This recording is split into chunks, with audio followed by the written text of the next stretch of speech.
Secretario de Educación, Carlos Torrendel. Muchas gracias, señor secretario.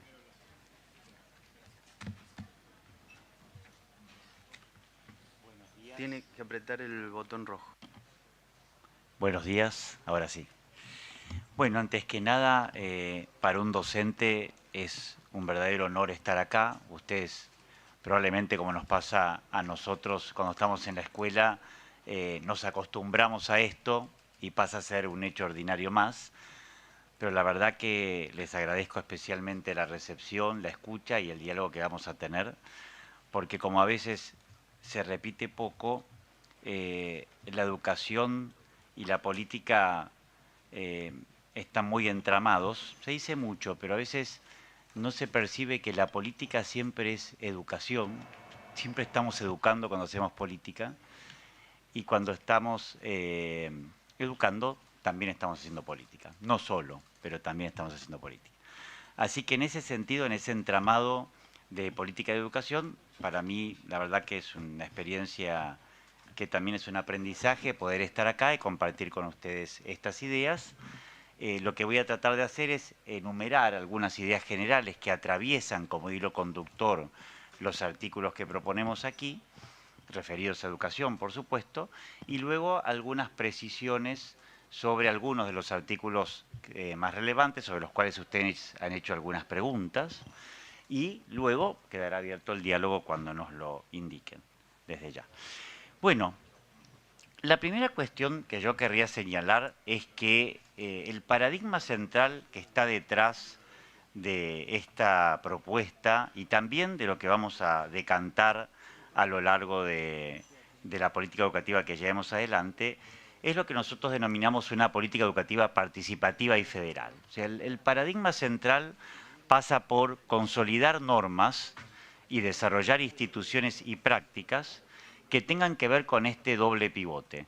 La participación, lo cual implica desarrollar una política no centralista, ni solo con el Estado como único actor, sino un Estado que esté al servicio de una sociedad educadora, tiene un rol, por supuesto, de garante de la educación, eso está claro, pero eso no implica que el Estado Nacional tiene que convertirse en un centralizador o monopolizador de la educación. Esto no sucede en la Argentina, porque la Argentina tiene esta rara deriva que por momentos pecamos de centralismo y por momentos pecamos de anarquía, discúlpenme que lo diga así, también puede ser para el debate, pero en esa lógica tenemos que caminar hacia una verdadera integración de los distintos agentes del sistema educativo, lo cual implica poner en relación todo el sistema.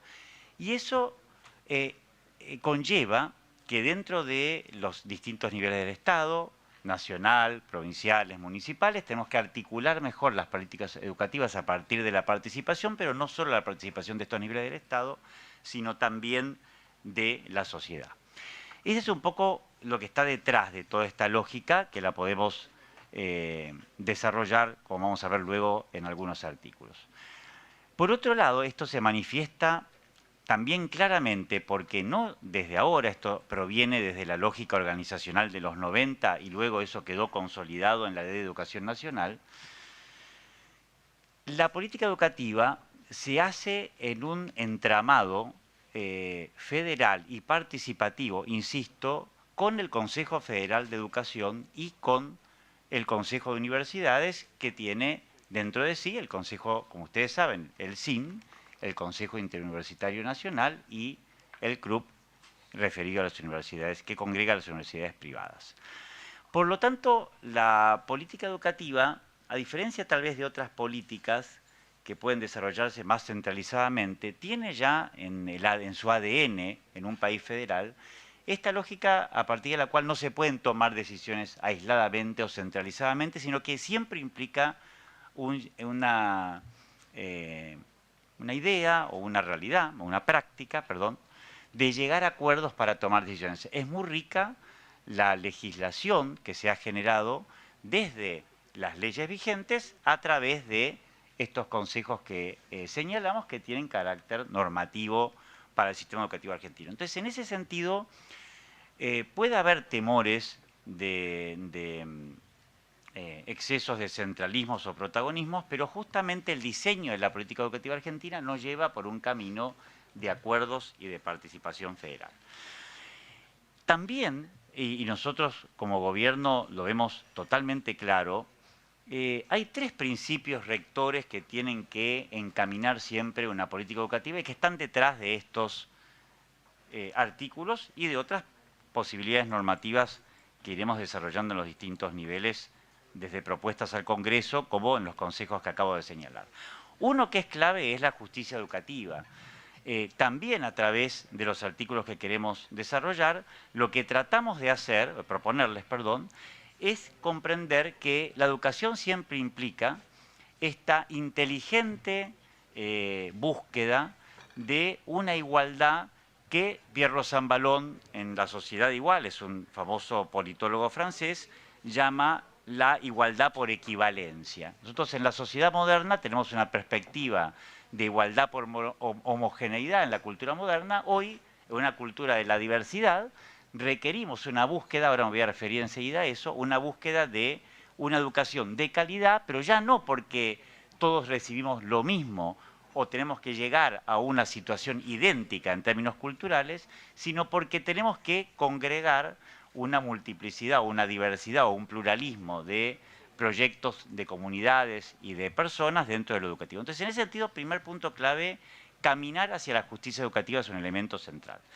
Segundo, esto se puede hacer siempre con libertad, porque aunque hay muchos autores que oponen la idea de igualdad o libertad o de justicia y libertad, es un profundo error moderno y de la política moderna creer que es posible proponer vida a las sociedades, mucho menos en educación, oponiendo estos 2 principios que tienen que estar integrados. Entonces, también las alternativas que nosotros vamos a proponer están en esta línea de articular bien libertad educativa que decanta en muchos sentidos, desde las familias hasta el Estado, y para todo tipo de escuelas. No, la libertad no tiene que ver solo con la educación privada, es para todas las instituciones educativas. Donde no hay libertad, podríamos decir, no hay educación, básicamente.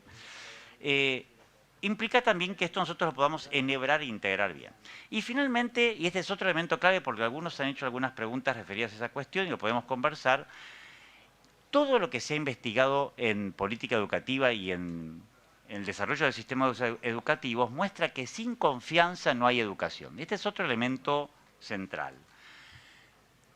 Ningún aula, ninguna escuela, ninguna jurisdicción, ningún distrito, ninguna provincia, ningún ministerio funciona efectivamente si uno no logra establecer confianza para aprender, para gestionar, para gobernar. Entonces, la confianza es un elemento central en la dinámica de la política educativa, casi diríamos es aquello que permite que todo este juego pueda abrirse, y tenemos que caminar y promover siempre políticas que generen confianza y previsibilidad.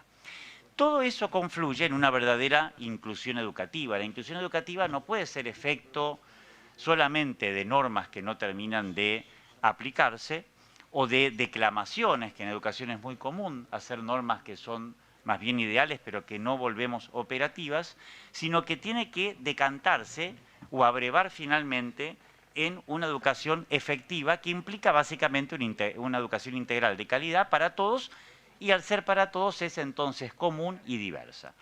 En esta lógica, y para concluir unas ideas generales y ya ir a algunas precisiones y no alargar, el otro elemento clave que atraviesa la política educativa, y que esto es algo que se está trabajando mucho en todo el mundo, el cambio de las nociones sobre evaluación.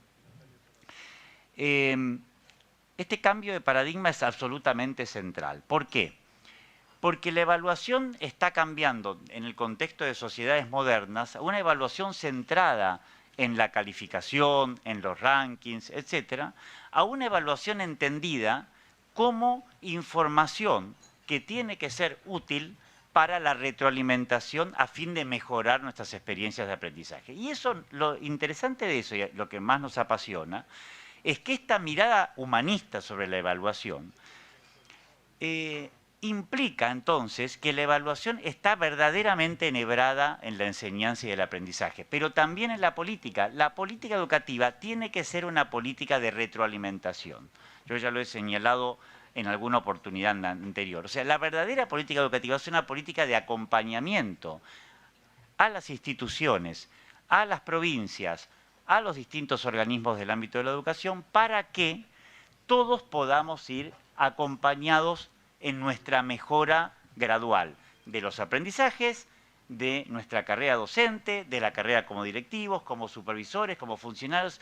Ese desafío es fenomenal. Implica justamente un cuidadoso enhebrado de la justicia, porque para que haya retroalimentación, para que haya una verdadera evaluación, tendrían que haber medialunas también, pero por lo visto las han traído, sería otro aliciente para que mejore la política educativa, aunque bueno, yo estaría más por unos pedacitos de manzana, pero bueno, otra vez será. Entonces, en esta lógica de una verdadera evaluación que se conciba como acompañamiento para la mejora, y entendiendo mejora no por una mejora tecnocrática ni reductiva solo a lo cuantitativo, una mejora integral, entonces desde esa lógica la política educativa acompaña la construcción de justicia, de confianza, de libertad. Esto es central para que se vea el paradigma que está detrás. Entonces voy a decir algunas cuestiones rápidas sobre algunos artículos, otros tal vez pueden preguntar y conversamos sobre eso. En relación con algunas preguntas que se han planteado sobre quienes se integran a la docencia con títulos de educación superior sin formación pedagógica, bueno, la noticia buena y mala, hay que ver cómo se ve, cómo se analiza, es que eso ya sucede. Es muy común en la educación secundaria, también en la educación superior, que quienes tienen títulos de grado universitarios o títulos terciarios o de educación superior, en general, ya están dando clase. Eso sucede también en muchos otros países del mundo.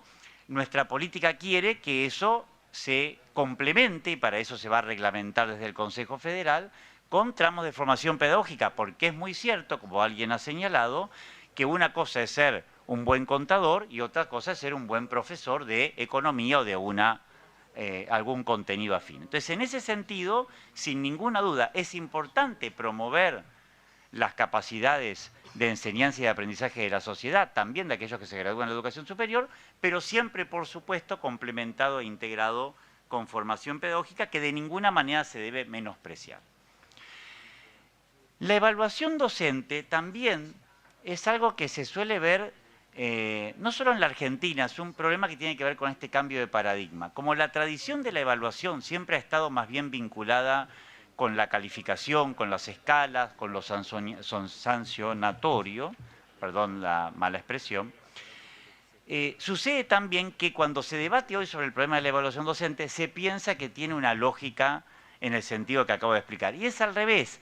Lo que estamos proponiendo vinculado con la evaluación al inicio de la carrera docente y durante la carrera docente es la misma dinámica que nosotros aplicamos con quienes están aprendiendo en el sistema educativo en cualquier nivel.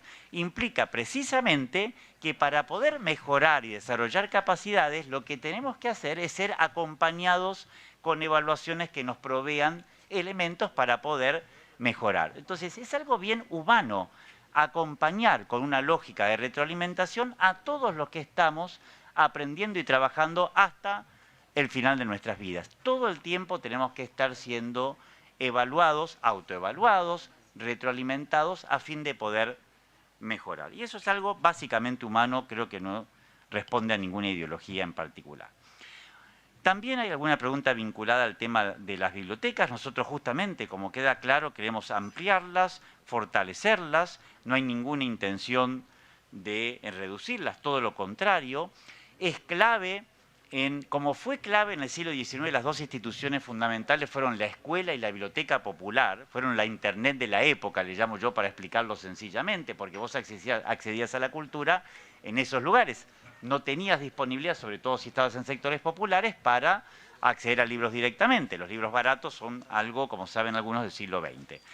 Entonces, justamente hay una gran política que tenemos que promover de fortalecimiento de las bibliotecas, incluyendo lo digital. Hay todo un cambio de paradigma también en la función de los bibliotecarios en la escuela, eso sería muy importante poder promover. Bueno, esa es otra línea de trabajo que más bien es un fortalecimiento y no un demérito.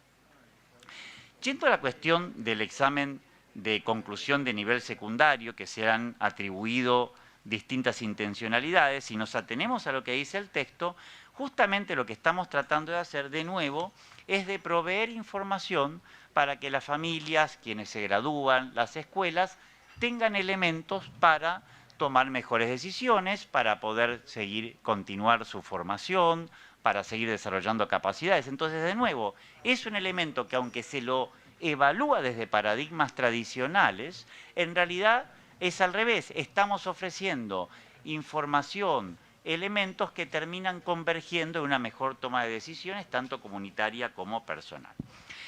Y esto también quiero aclarar, porque siempre cuando aparece el tema de la evaluación aparece la sospecha de los rankings, de la publicación de resultados por escuela, etc. Como yo ya expliqué varias veces, y así se entiende dentro del gobierno, la publicación de rankings educativos, paradójicamente, disculpen la referencia directa, no es algo muy liberal, porque, como hemos dicho varias veces, en ningún ámbito del mercado, la educación obviamente está más allá del mercado, en ningún ámbito del mercado el Estado produce rankings sobre productos que se compran y se venden. Por lo tanto, la idea de producir rankings que además se hacen sobre algún tipo de evaluación estandarizada, lo que hace más bien es mitigar la libertad y no lo contrario.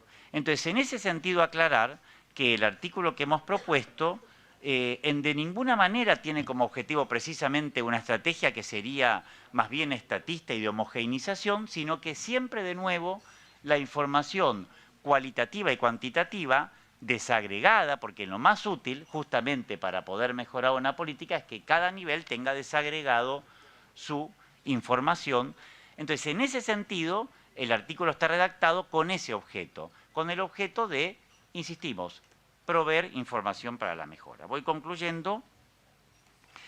En lo referido a la educación a distancia, que también ha tenido algunas críticas, nosotros hemos propuesto unos cambios al proyecto como llegó en primera instancia, que tiene que ver justamente con precisar que la cuestión clave está en la hibridez. Sin duda que la educación presencial es clave, ha quedado desarrollado sin ninguna duda o agudizado y demostrado a partir de las investigaciones que se han hecho sobre los resultados educativos durante la pandemia, y cualquiera hasta experiencia vital de nosotros lo puede señalar. Sin ninguna duda que la educación presencial es clave, pero también es cierto que debe estar progresivamente integrada con el entorno tecnológico en el cual nosotros vivimos, en el entorno virtual, y por lo tanto hay muchas experiencias positivas, sobre todo en algunas modalidades donde se complementa la educación presencial con algunas instancias de educación virtual en distintos formatos. Todo eso, más allá de que alguien pueda sospechar, se ha hablado de homeschooling, cosas rarísimas que no sé cómo se derivan de la redacción del artículo, muestran una gran capacidad de imaginación. Entonces, en ese sentido, el artículo es claro que nosotros lo que queremos promover, como está sucediendo en muchos lugares, es el desarrollo de una educación presencial que pueda integrar instancias de virtualidad que enriquece justamente la experiencia de nuestros chicos, adultos, jóvenes. Bueno, voy concluyendo. Sobre el tema del acuerdo, ¿hay alguna pregunta sobre los acuerdos nacionales que se desarrollan con los docentes, con los gremios docentes en relación con los pisos y los acuerdos salariales que se van desarrollando? Eso continúa como se ha explicado y solamente se agrega el punto referido a que también las provincias desarrollan obviamente sus acuerdos específicos. O sea, sobre eso tampoco hay ninguna duda. Y finalmente, para concluir, hay algunas críticas referidas a la sospecha de la mercantilización de la educación, de la colaboración con el sector privado, en fin. Todo eso ya existe. Yo después quisiera conversar, no recuerdo ahora de memoria el diputado que lo planteó, si es que está aquí, porque el sistema educativo se ha construido desde el siglo XIX fundamentalmente, a partir de la interacción entre sociedad civil y Estado. No más, tal vez algunos no lo saben, el Palacio Sarmiento es una donación de Petronila Rodríguez de Rojas, que dona los terrenos y la construcción de ese edificio que iba a ser una escuela de niñas, y finalmente tuvo distintas funciones, la presidencia del Consejo Nacional de Educación, que se acuerdan que a partir de la Ley 1420 y la Ley Laínez gobernó las escuelas nacionales en todo el territorio, en los territorios nacionales y en la capital federal, o también el Instituto Bernasconi. Entonces, cuando se hace esa crítica o esa visión para mí inadecuada de una oposición entre sociedad civil y Estado, o entre sociedad civil y educación pública, o entre lo particular y el bien común, es que es una visión ideológica, a mi modo de ver, bastante poco humanista y bastante poco histórica y realista, porque la educación siempre ha sido el despliegue de una articulación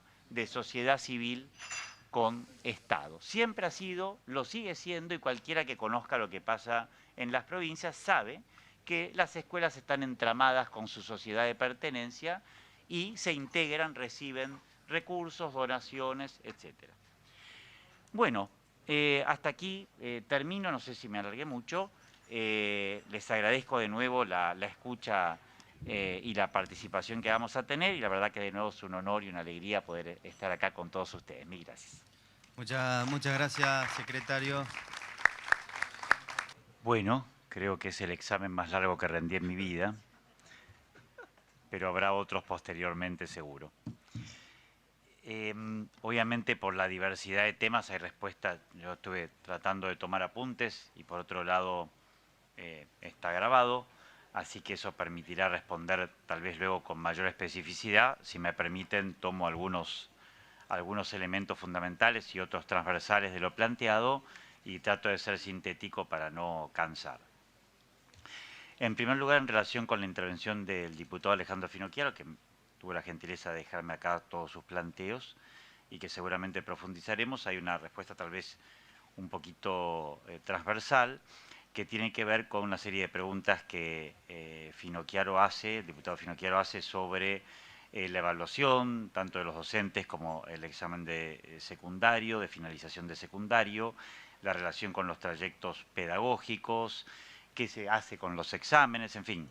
Todo eso, como dije al principio, no es para responderle como una objeción, sino simplemente para explicar, es fruto, el artículo plantea como corresponde en el nivel de una ley estos principios generales y luego va a ser reglamentado en el seno del Consejo Federal para lo que corresponda. Entonces, en ese sentido, sepan que como es parte de la política educativa, se harán acuerdos referidos para reglamentar todo este tipo de iniciativas, entendiendo siempre y respetando que hay aspectos, y esto responde a algunas otras apreciaciones, que tienen que ver con lo que puede legislarse en el nivel nacional y otras cuestiones que se legislan más bien en el nivel provincial. Entonces, en eso hay que tener cuidado en distinguir los niveles, simplemente no invadir jurisdicciones, pero también es cierto que un país federal implica que hay políticas nacionales. Entonces, de lo que se trata es de pautar principios fundamentales que luego serán derivados o especificados en los otros niveles.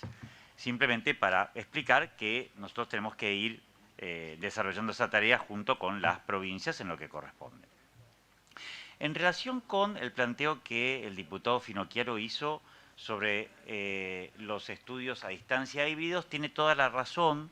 Nosotros ya hemos hecho una modificación en donde queda claro que lo que se habilita es una presencialidad con posibilidad de hibridez, o sea, con posibilidad de virtualidad, que eso también será efecto de una reglamentación desde el segundo ciclo del nivel primario, o sea, la incorporación progresiva y pautada de virtualidad, siempre y cuando se justifique, corresponda, etcétera, y queda entonces liberada la educación a distancia desde el último tramo, el ciclo orientado del nivel secundario. Eso es una observación correcta que el diputado Finocchiaro hizo. En esta segunda versión que hemos concluido de elaborar, tomamos esa referencia ya incorporada, pero totalmente razonable y clara la objeción. Creo que ahí hago una respuesta general. De todas maneras, me puede estar faltando algún elemento que luego especifico. En relación con lo que planteó la diputada Tabela, también tiene mucha riqueza todo lo que planteó y con el detalle en que lo hizo. La primera cuestión estuvo vinculada con el sistema de acreditación de la calidad de la formación docente. Como sabemos, la formación docente en la Argentina tiene una gran riqueza institucional y una gran historia, y el sistema educativo argentino, que ha sido en algunos momentos, y sigue siendo también en algunas experiencias muy potente, obviamente es mérito de ese sistema de formación, tanto en el nivel superior como universitario, pero también sabemos, hay estudios, pero también cualquiera que recorre, como en mi caso, las escuelas de todas las provincias del país hace muchos años, sean de gestión estatal o privada, también sé muy bien lo que plantean los mismos docentes y lo que plantean los directivos y supervisores en relación con los desafíos de la formación docente, que no es solo un problema del nivel inicial, de los niveles, perdón, inicial y primario, sino también secundario y superior. De hecho, yo suelo decir que la pedagogía empeora con la edad. La mejor pedagogía es la de los jardines de infantes y la de las modalidades muchas veces no denominadas comunes, pero que son simplemente otro tipo de experiencias educativas, y empeora con la edad porque a veces la peor pedagogía, aunque algunos se enoje, se da en la universidad. Así que en ese sentido, sin ninguna duda que es una preocupación nuestra, no está incluido en los artículos de esta ley, pero sí hay una idea de desarrollar una política para fortalecer de nuevo la evaluación y la acreditación como acompañamiento para la mejora, que es el desafío que todos tenemos y en el cual vamos a coincidir. Es correcto el uso de la terminología, habíamos notado el error, ya hemos mandado en la corrección el error. La diputada Romina del Pla, con mucha inteligencia, introdujo el psicoanálisis en este tema. Tendremos que analizarlo a su debido momento. Esperemos que no sea así, pero de todas maneras es susceptible de ser estudiado y no lo vamos a eludir el planteo. Le agradezco mucho la consideración. En cuanto a la utilización de recursos que también la diputada la diputada Tabela hizo, efectivamente, en todo ese capítulo mi respuesta sería que eso lo especificamos. Este artículo recoge, como bien me explicaron los que saben más que yo, porque yo efectivamente, disculpen por mi trayectoria profesional, conozco más de la educación básica o hasta la superior, no tanto de la universidad, aunque conozco, pero menos. Si vemos la historia de cómo se ha definido el presupuesto educativo, se sabe que es con criterios que se han ido generando a partir de los 90, con participación del CIN en particular. Lo que se hace acá es retomar eso y se quiere respetar esa historia, y eso será de nuevo, como el Consejo Federal para la Educación Básica, definido y especificado como corresponde en ese ámbito. En cuanto a la eliminación del límite de 25 años, por supuesto, todos estos temas son materia opinable, y en ciencias sociales, como saben, hay posibilidades de argumentar con investigaciones unas u otras cosas, pero el argumento que se plantea acá tiene que ver un poco con la historia de este proceso. Recordemos que esa normativa se aprueba durante los 90, cuando la educación secundaria no era obligatoria, cosa que se vuelve efectiva en el 2006. Por otro lado, como se sabe, las tasas de egreso de nivel secundario han ido aumentando desde los 90 hasta la actualidad, fruto también de la aprobación en la Ley de Educación Nacional de la obligatoriedad del nivel secundario. Y en tercer lugar, ha habido una gran variedad de iniciativas del Estado Nacional junto con las provincias que han quedado reguladas en el Consejo Federal, en donde se ha desarrollado fuertemente una serie de planes y programas justamente para lograr que la educación secundaria sea efectivizada y concluida. Entonces, nos parece que luego de 30 años más o menos de vigencia de esta excepción, era el momento de poner en valor la educación secundaria, que es educación obligatoria en este país, y en ese sentido el planteo sería al revés. La verdadera inclusión para nosotros es recuperar esa historia de crecimiento progresivo de la educación secundaria y entonces ya quitar la excepcionalidad que pudo tener sentido en otro contexto y ahora puede resolverse por las distintas vías posibles para lograr el título secundario. Nos parece que es una manera de caminar hacia una educación inclusiva de calidad y por eso hay que entender la historia de ese proceso y en ese contexto es que la podemos explicar. Bueno, señala diputada Tabela, que está en desacuerdo con el diputado Finocchiaro o ministro de mandato cumplido, ella secretaria de mandato cumplido, en el paso de 6 a 10 años.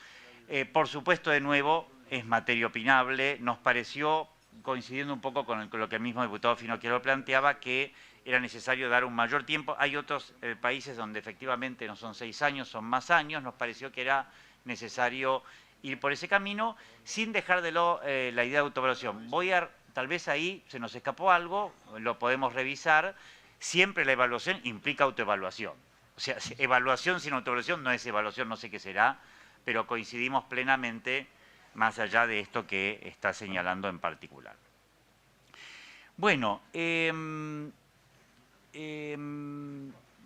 una cosa última que quisiera señalar con respecto a lo que la diputada Tabela marcó es que también es muy rico, tiene que ver con otros planteos, y así que me adelanto a la respuesta, es muy rico la posibilidad de trabajar en capital humano con las otras 3 secretarías, con las cuales han visto ustedes también por los medios, eso no ha sido incluido todavía aquí, se está pensando un plan de alfabetización integral que implica un trabajo coordinado de todas las secretarías. Entonces, nos parece que educación en el contexto, más allá de las discusiones sobre Ministerio Secretaría, que siempre son de nuevo cuestiones que a lo largo de la historia han cambiado, de hecho antes educación estaba con justicia, como recordarán, se llamaba instrucción pública, nos parece que estamos pensando justamente en una concepción integral de la alfabetización a lo largo, y entendiéndolo también desde la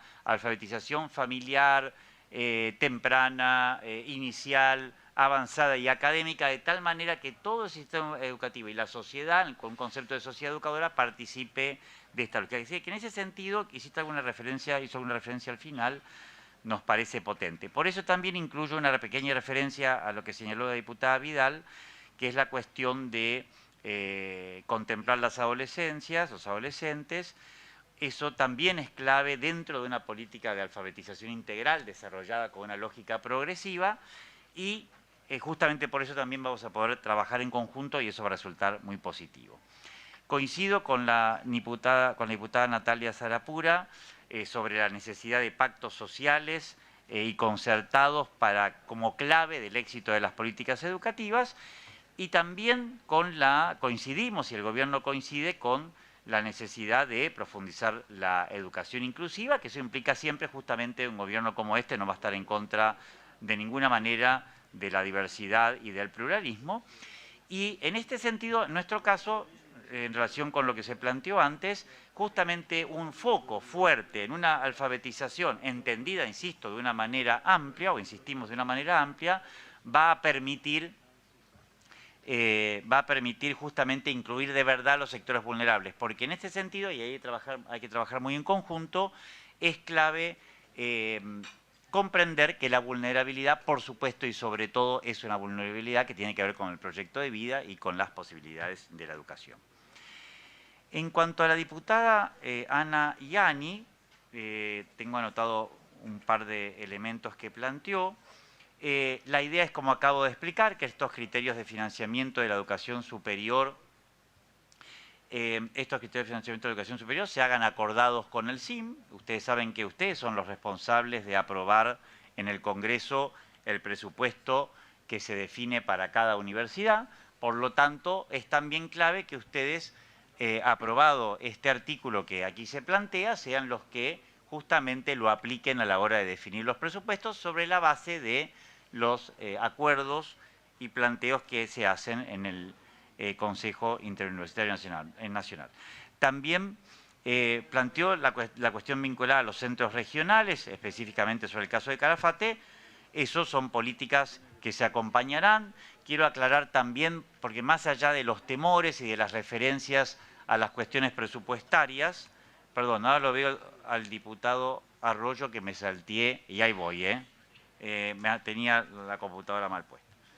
En relación con el tema de los centros, efectivamente estaba diciendo que nosotros, llegados al gobierno, pudimos lograr algo que se hizo muy rápido, que es la derivación de fondos a todas las universidades y a todas las provincias que en algunos casos se debían de meses anteriores. Y además pudimos colaborar, gracias a Dios, con fondos para las universidades que fueron afectadas por el temporal de hace unas semanas. Por lo tanto, no hay ninguna evidencia empírica que hasta hoy pueda demostrar que se está desarrollando un retaseo, una política de retaseo del financiamiento universitario en ninguna de sus partidas.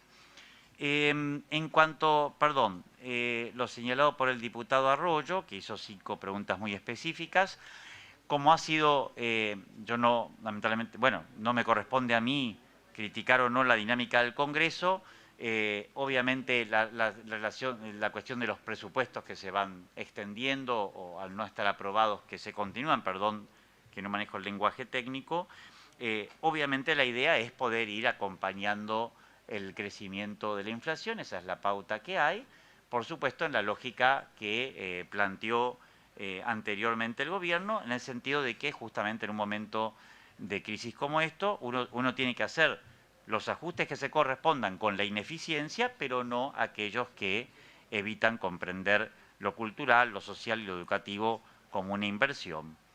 En cuanto a la canasta escolar coincido, hay que seguir apoyando el desarrollo de esa canasta, o coincidimos.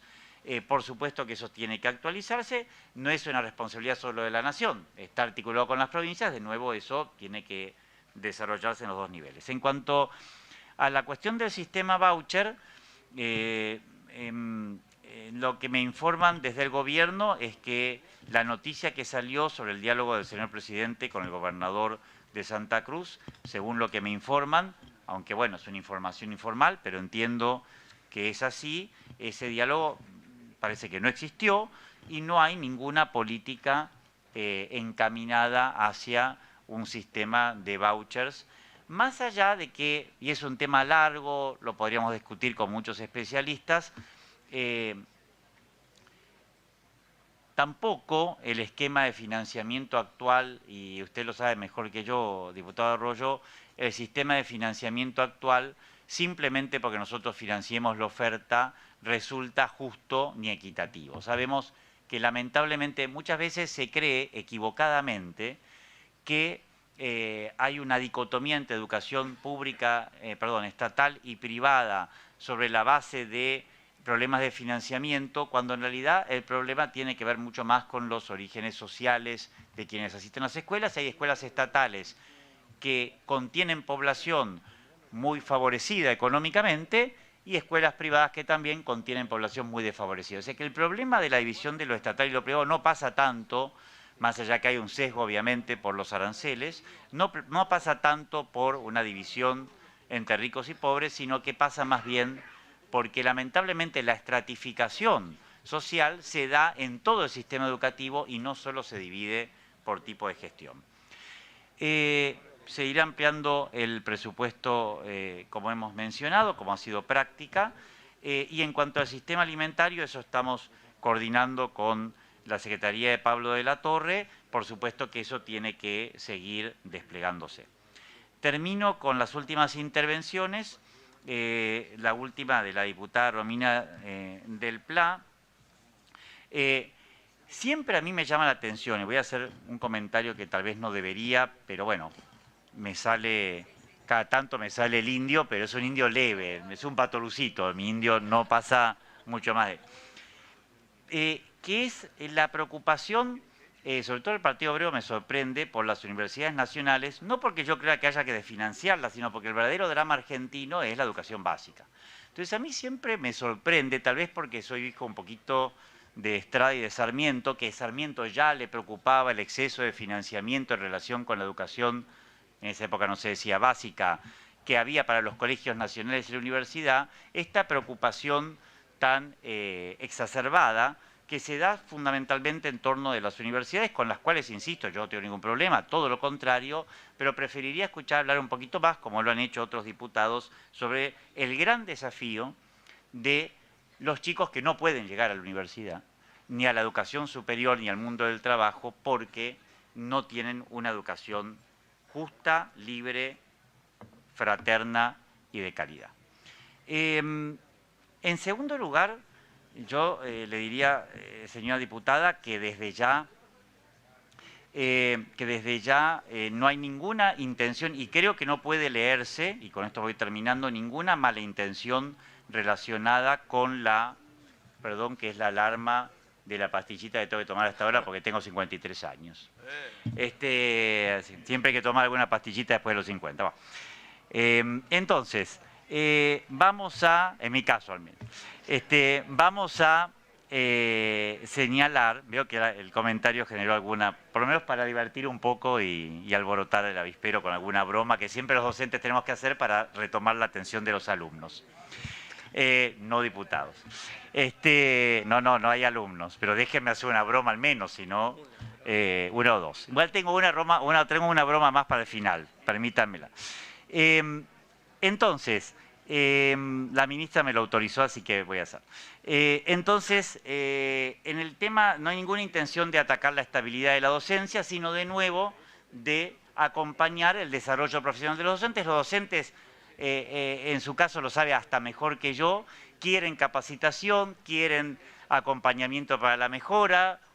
La vocación docente siempre implica una vocación por el aprendizaje y lo que queremos es acompañar eso y no va a haber ninguna norma que limite esa posibilidad, ni mucho menos. En cuanto a la relación del avance del proceso privatizador con el examen de egreso a la secundaria, yo sinceramente no le encuentro relación. Algún día tendríamos que lograr, y sería extraordinario, que podamos viajar juntos a 2 países si logramos financiamiento del Partido Obrero, porque el Estado no me lo va a pagar y no tenemos que ser esponsoriados por el sector privado. Si logramos financiamiento del Partido Obrero, me gustaría viajar con usted a China y a Cuba para ver qué se hace con la evaluación y con los exámenes en esos países. Es muy llamativo siempre que el marxismo ha sido muy selectivo y estratificador en las lógicas de planeamiento educativo y además hoy en día, de hecho, China ha ingresado en las pruebas PISA, o sea que se ha metido adentro de la OECD. Otra cosa llamativa de este paradójico casamiento entre neomarxismo y neoliberalismo que se da en la sociedad posmoderna. ¿Puedo concluir un segundito? No dialogue, vos contestás la pregunta, si no, no terminás más. Y con la izquierda menos. ¿Cómo? Sí, pero yo no manejo la habilitación del micrófono. Una aclaración necesaria porque es reiterado que cuando nos quieren contestar a los integrantes del Frente de Izquierda, nos tratan de asimilar a los procesos donde se ha burocratizado el proceso de la revolución obrera y socialista. Nosotros somos trotskistas y por lo tanto no nos pueden asimilar a los procesos justamente que nosotros cuestionamos y que luchamos por la revolución política para que los trabajadores retomen plenamente el gobierno desplazando a la burocracia en esos países. Digo para que no nos asignen cuestiones que no son las que nosotros defendemos. Gracias, diputada. Gracias. Le agradezco la corrección porque yo no tenía práctica acá, no sabía que esa acusación había sido previamente desarrollada por otras personas. Pero me parece extraordinario y casi su discurso resulta muy parecido al del señor presidente en algún aspecto, así que puede ser celebrable. Finalmente,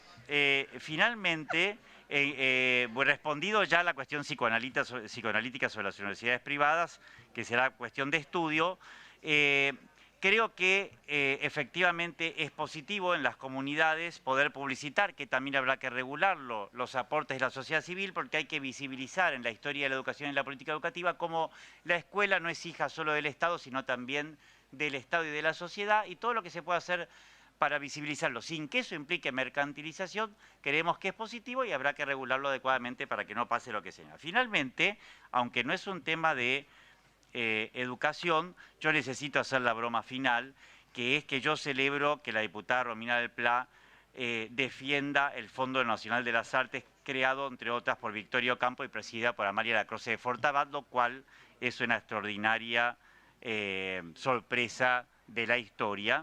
Pero como sabemos, la historia siempre nos sorprende a todos, para bien o para mal. Muchas gracias. Respondo con cierta agilidad.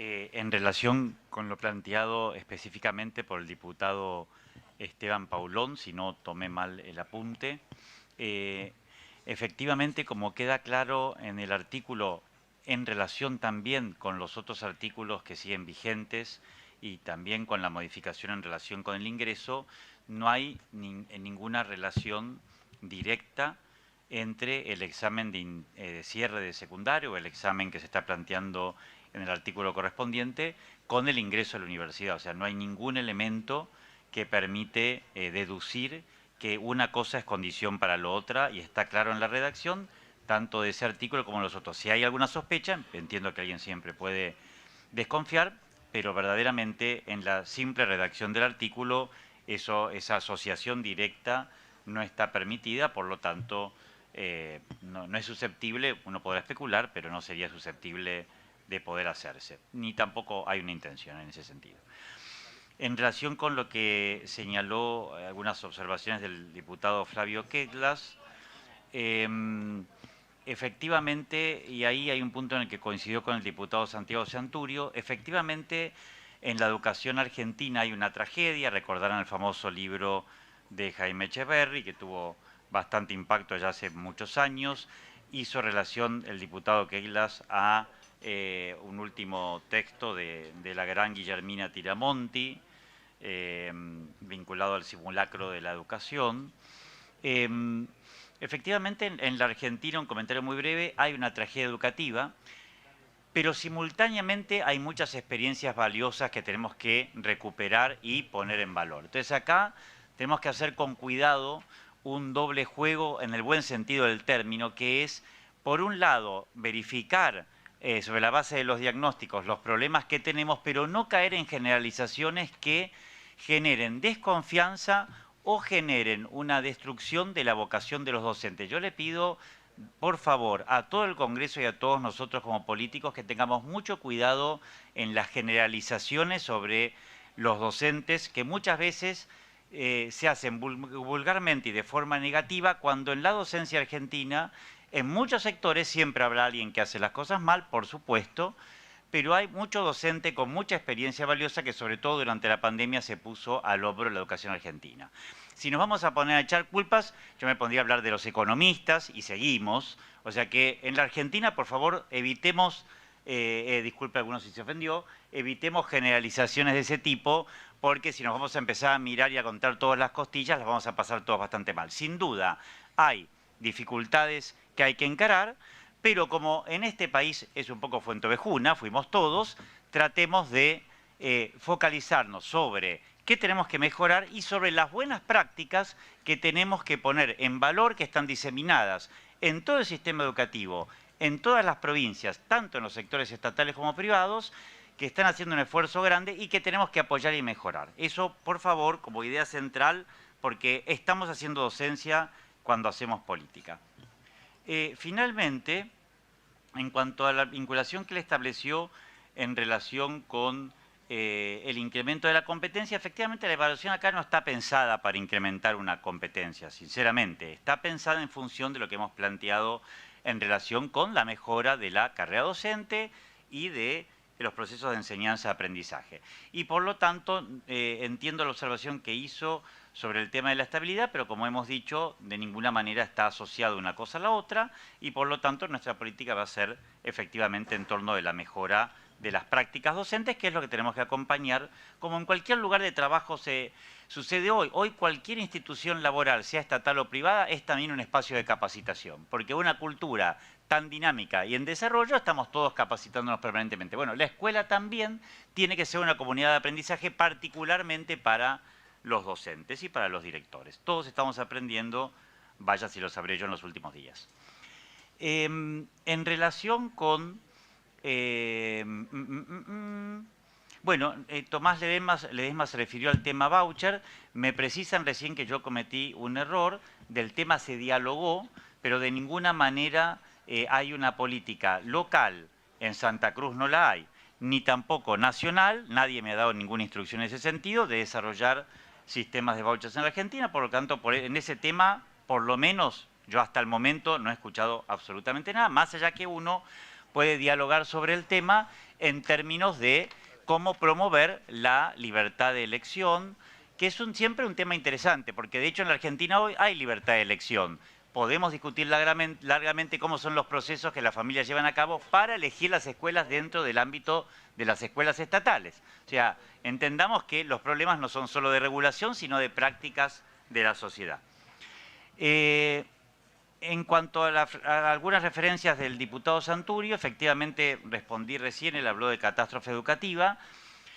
Nos parece que esa catástrofe educativa, y yo también lo vivo en ese recorrido que he hecho todos los últimos años por muchas escuelas del país, tiene que ver con la desarticulación entre escuelas y ministerios, tanto provinciales como nacionales. Tenemos que mejorar esa articulación. No es que todo se haga mal, pero sí es cierto que tenemos que desarrollar políticas educativas que acompañen mejor el protagonismo de las escuelas y les den opciones para poder responder mejor a los desafíos de sus espacios o territorios específicos. Bueno, ese es un desafío clave y esa tragedia o esa catástrofe se supera si nosotros tenemos realmente un Estado presente en términos efectivos de acompañamiento, como ya lo han señalado aquí también los otros secretarios, a el dinamismo de la vida social.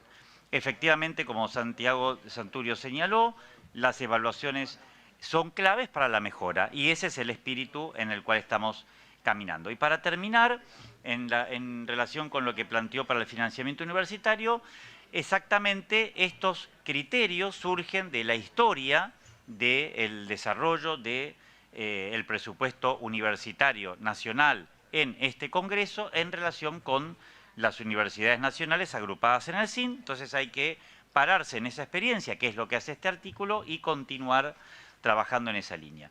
Y por último, agradezco particularmente la intervención de Roxana Reyes. Yo no sé si ella lo sabe, pero en los últimos años he visitado muchas veces Santa Cruz en talleres que he tenido con docentes, con directivos, perdón, de niveles primarios y secundarios. Conozco bastante bien la situación, obviamente no vivo ahí, pero la conozco, y efectivamente es clave que el Ministerio Nacional, siempre respetando el federalismo y la lógica autonomía de las provincias, se desarrolle políticas que acompañen subsidiariamente las necesidades de cada provincia, así que ya estoy en contacto con el ministro que participó del Consejo Federal y esa es exactamente la idea, así que agradezco mucho la intervención. A la señora diputada de Jujuy, ¿está por ahí?